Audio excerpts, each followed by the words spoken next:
Film की शुरुआत होती है सैम नाम के एक बंदे से जो ट्रेन में सफर कर रहा होता है। उसकी जिंदगी बिल्कुल भी ठीक नहीं चल रही होती। हर मोड़ पर उसे परेशानी का सामना करना पड़ता है। पता चलता है कि वो एक सुनसान रेगिस्तान जैसे शहर जा रहा है जहां उसे नई नौकरी शुरू करनी है। ट्रेन में वो अकेला बैठ के खाना खा रहा होता है और उसके सामने एक औरत बैठी होती है, साथ उसका बच्चा भी होता है। सैम उसके हालात देख के अपना खाना उसे दे देता है। अब जब वो स्टेशन पर उतरता है तो पूरी जगह खाली होती है। हालांकि कंपनी ने कहा था कि रिक नाम का एक बंदा होगा जो उसे लेने आएगा। सैम इधर उधर देखता है, फिर उसे कमरे में एक आदमी दिखाई देता है। सैम उससे बात करने की कोशिश करता है पर वो बंदा उसे इग्नोर कर देता है। सैम उससे पूछता है बाथरूम कहाँ है, तो वो बंदा बस इशारे से बता देता है। सैम को उस पर गुस्सा आता है पर वो चुप रहता है और वॉशरूम चला जाता है। फारिग होने के बाद बाहर से एक आदमी की आवाज आती है, जल्दी निकलो भाई, यहाँ पानी भी पैसों का है। असल में यही वो रिक है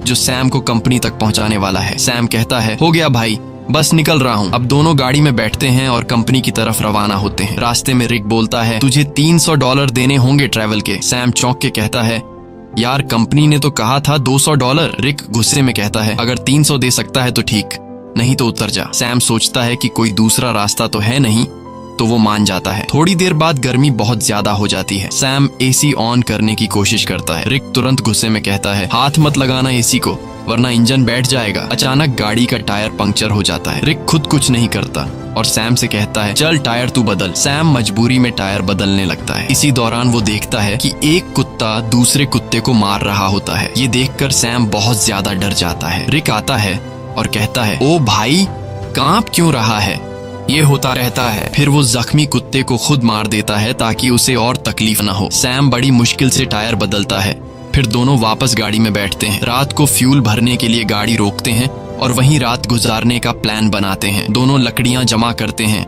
आग जलाते हैं। रिक पूछता है तू इतनी दूर कंपनी क्यों जा रहा है। सैम कहता है यार जिंदगी बहुत मुश्किल चल रही है, मैं चाहता हूँ किसी का मोहताज न बनूं और मुझे यकीन है कि उस कंपनी में मुझे कोई अच्छी जॉब मिल जाएगी। रिक कहता है तू एक अच्छा इंसान है, लेकिन जिस जगह तू जा रहा है ना वहाँ सब खून चूस लेते हैं, सीधा बंदा वहाँ बचता नहीं। सैम कहता है चलो देखते हैं क्या होता है। अगले दिन फिर सफर शुरू होता है। अब सैम ड्राइव कर रहा होता है। रिक सो जाता है।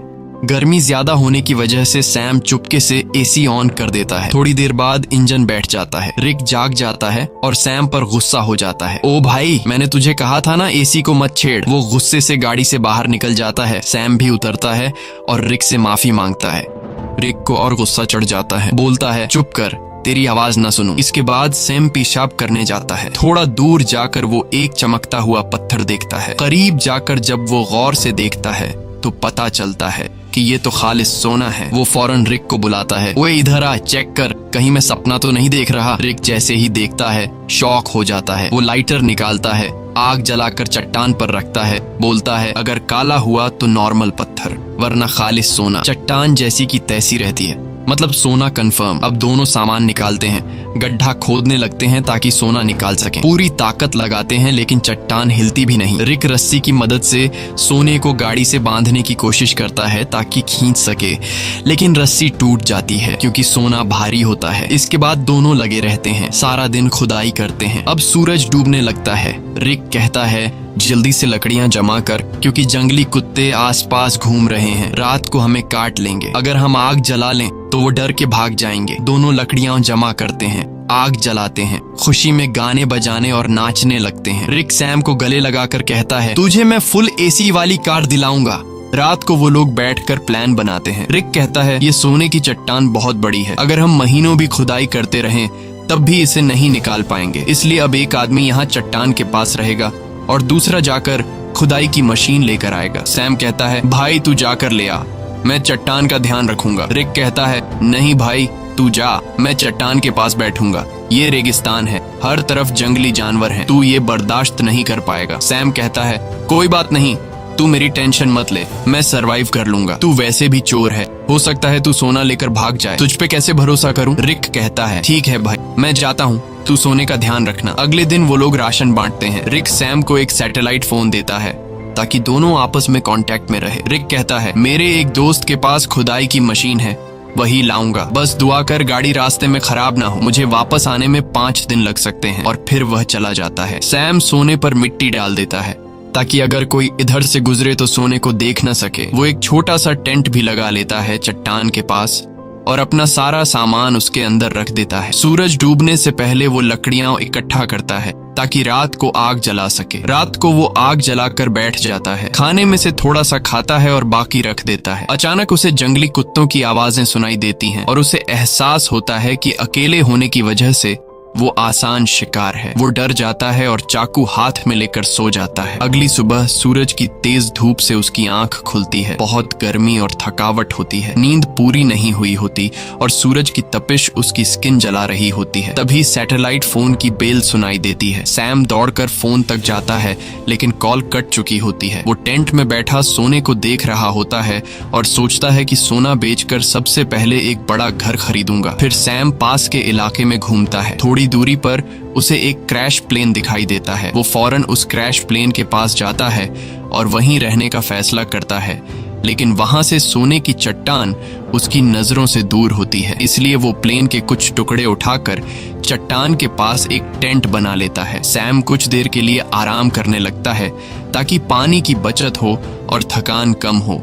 अचानक बाहर से कुछ ऐसी आवाजें सुनाई देती हैं जैसे कोई सोने की चट्टान चोरी कर रहा हो। वो बाहर निकलता है लेकिन कुछ नहीं होता। चट्टान वैसे की वैसे होती है। वो चट्टान के पास बैठ जाता है। तभी उसे एक आइडिया आता है कि क्यों न चट्टान से एक सोने का टुकड़ा काट लिया जाए। सैम पत्थर उठाकर सोने को तोड़ने लगता है और वो सोने का एक बड़ा सा टुकड़ा तोड़ने में कामयाब हो जाता है और उस पर से मिट्टी साफ कर अपने पास रख लेता है। इसी दौरान रिक की कॉल आती है। सैम बोलता है, ओ भाई तू है कहाँ? सूरज ने मेरा हाल बुरा कर दिया है। रिक कहता है, यार इंजन खराब हो गया है, थोड़ा लेट हो जाऊंगा। सैम कहता है, जल्दी कर, प्यास से मर जाऊंगा। रिक कहता है, मुझे आने में थोड़े दिन और लगेंगे, और फोन काट देता है। रात को सैम आग के सामने बैठा होता है तो कुत्ते चारों तरफ से आवाजें निकालने लगते हैं। सैम को डर लगता है कि कहीं सब कुत्ते एक साथ हमला न कर दें। वो हाथ में जलती हुई लकड़ी पकड़ लेता है ताकि कुत्ते भाग जाएं। वो रात भर कुत्तों के डर से जागा रहता है। सुबह होती है, वो सोना चाहता है लेकिन सूरज ने उसकी खाल जला दी होती है। दर्द से वो सो नहीं पाता। वो पानी पीने जाता है लेकिन पानी भी बहुत कम बचा होता है। इतने में वो देखता है कि एक सांप उसकी तरफ आ रहा है। वो उसे मारने की कोशिश करता है ताकि खा सके, क्योंकि खाना भी लगभग खत्म हो चुका होता है। लेकिन सांप को मारते वक्त पानी की बोतल गिर जाती है और बस थोड़ा सा पानी बचता है। फिर वो दोबारा प्लेन वाले एरिया में जाता है, उम्मीद करता है कि शायद कुछ खाने पीने को मिल जाए। तभी वो देखता है कि दूर से एक इंसान आ रहा है। वो फौरन अंदर जाकर प्लेन में छुप जाता है, लेकिन वो इंसान प्लेन के पास आ जाता है और सैम को बाहर आने को कहता है। करीब आकर पता चलता है कि वो तो एक लड़की है जो उससे बात करना चाहती है, लेकिन सैम उससे बात करने को तैयार नहीं होता। लड़की पूछती है, तुम यहाँ बैठकर क्या कर रहे हो और यही जगह क्यों चुनी? सैम कुछ नहीं कहता, बस चुप रहता है। थोड़ी देर बाद सैम लड़की से कहता है कि वो इस प्लेन में रह सकती है और खुद वहां से चला जाता है। लड़की कहती है, तुम मुझसे कुछ छुपा रहे हो। वो सैम के पीछे पीछे चलने लगती है और उसके साथ कैंप तक पहुंच जाती है। वो बार बार सैम से पूछती है, तुम यहाँ कैसे पहुंचे? अब सैम घबरा जाता है। वो सोचता है, इससे पहले कि ये सोना देख ले, किसी तरह इसे यहाँ से भगा दूं। सैम लड़की से कहता है, क्यों आई हो मेरे पीछे? यहाँ तुम्हारी कोई जरूरत नहीं है, तुम्हें यहाँ से चले जाना चाहिए। लड़की कहती है, मैं तब तक नहीं जाऊंगी जब तक ये ना पता चल जाए कि तुम मुझे यहाँ से भगाने की कोशिश क्यों कर रहे हो। जरूर तुम मुझसे कोई राज छुपा रहे हो। उसी वक्त उसकी नजर सोने पर पड़ती है। वो कहती है, अच्छा तो ये बात है, पूरे सोने के मालिक बन बैठे हो, ये सारा खजाना अकेले ले जाओगे? अब मेरी बात सुन, मैं तब तक यहाँ से नहीं जाऊंगी जब तक इसमें से मुझे आधा हिस्सा नहीं मिलेगा। सैम को गुस्सा आ जाता है। वो डंडा उठाता है और सीधे उसके सिर पर मारता है। लड़की वहीं मर जाती है। सैम सदमे में आ जाता है। उसे यकीन नहीं होता कि उसने लालच में आकर किसी को मार डाला।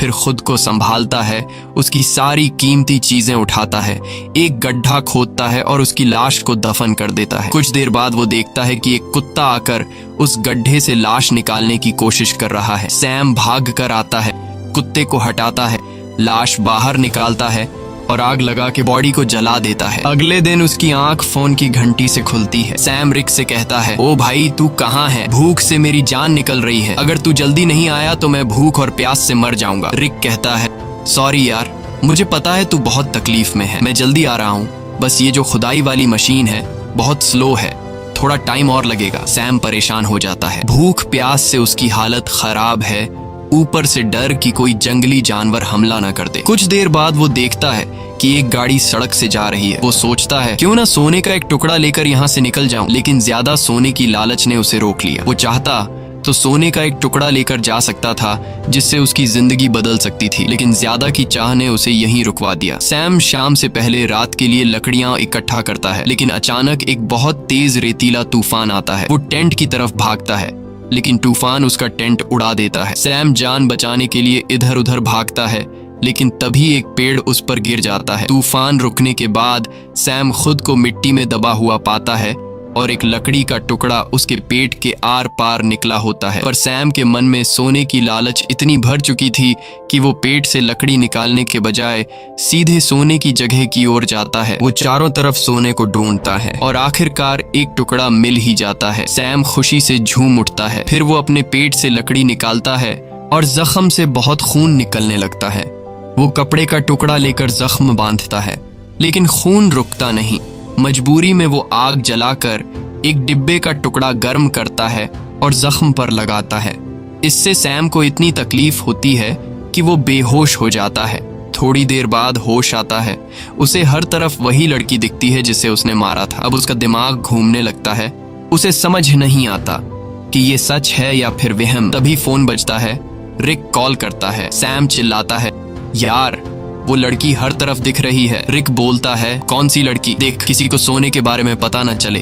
अगर किसी को पता चल भी गया हो तो उसे मार डाल। लेकिन सैम की हालत इतनी खराब होती है कि वो किसी को मार तो क्या, अपने पैरों पर खड़ा भी नहीं हो सकता। वो जमीन पर रेंग रहा होता है। जवाब देने की भी हिम्मत नहीं होती। अचानक वही लड़की सामने खड़ी नजर आती है, लेकिन इस बार उसके चेहरे पर कोई जख्म नहीं होते। वो सैम को पानी पिलाती है और मदद करने को कहती है, लेकिन सैम सोने की लालच में इतना अंधा हो गया था कि वो मदद लेने से भी इनकार कर देता है। सैम डरते हुए कहता है, मैंने तुम्हें मार डाला था, दूर रहो। वो बोलती है, बस इतना बता दो, क्या मेरी जुड़वां बहन यहाँ से गुजरी है? तब सैम को यकीन हो जाता है कि ये वहम नहीं है, बल्कि ये उसी लड़की की बहन है जिसे उसने मारा था। सैम कहता है, नहीं, मैंने कुछ नहीं देखा, बस तुम यहाँ से चली जाओ। जिसके बाद वो लड़की वहाँ से चली जाती है। कुछ देर बाद जंगली कुत्ते उसके पास आने लगते हैं और उसे चारों तरफ से घेर लेते हैं। वो तुरंत रिक को फोन करता है।